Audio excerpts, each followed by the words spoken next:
Dubai case ആഗോളതലത്തിൽ നടപ്പിലാക്കുന്ന വിദ്യാഭ്യാസ പ്രവർത്തനങ്ങൾക്ക് കൈത്താങ്ങുമായി ലുലു ഗ്രൂപ്പ് $1 മില്യൺ ദിർഹത്തിന്റെ സഹായം Dubai KS CEO Tariq Al ഗുർഗിന് Lulu group chairman MA Yusuff Ali കൈമാറി.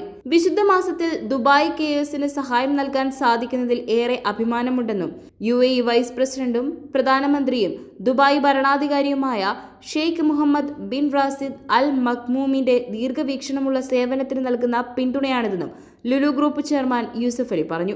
നിലാരംഭരായ കുട്ടികൾക്ക് വിദ്യാഭ്യാസവും വളർച്ചയും എത്തിക്കുക എന്ന ലക്ഷ്യത്തിന് കരുത്തേകുന്നതാണ് ലുലുവിന്റെ സഹായമെന്ന് ദുബായ് KS CEO താരിഖ് അൽ ഗുർഗ് പറഞ്ഞു. ലോകമെമ്പാടുമുള്ള നിരാലംബരായ കുട്ടികൾക്കും യുവാക്കൾക്കും ഗുണമേന്മയുള്ള വിദ്യാഭ്യാസം എത്തിക്കാൻ ഷെയ്ഖ് മുഹമ്മദ് ബിൻ റാസിദ് അൽ മക്തും ഗ്ലോബൽ ഇനീഷ്യേറ്റീവ് നേതൃത്വം നൽകുന്ന പദ്ധതിയാണ് ദുബായ് KS.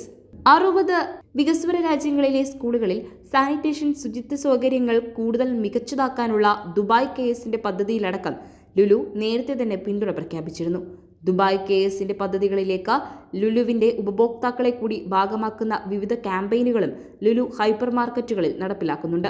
അതേസമയം റംസാൻ നോമ്പുകാലത്ത് പത്തനാപുരം ഗാന്ധി ഭവന് MA യൂസഫ് അലി സഹായം നൽകി. ഗാന്ധി ഭവനിലെ അന്തേവാസികൾക്കായി 1 കോടി രൂപയുടെ സഹായമാണ് നൽകിയത്.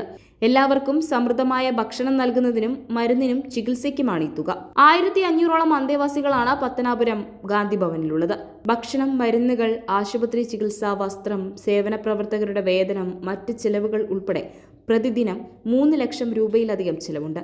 റംസാൻ കാലത്തും തുടർന്ന് 1 വർഷത്തേക്കുമുള്ള ഭക്ഷണത്തിനും ചികിത്സയ്ക്കുമായാണ് 1 കോടി രൂപയുടെ സഹായം ഓരോ വർഷവും ഗാന്ധി ഭവന് യൂസഫ് അലി നൽകി വരുന്നത്.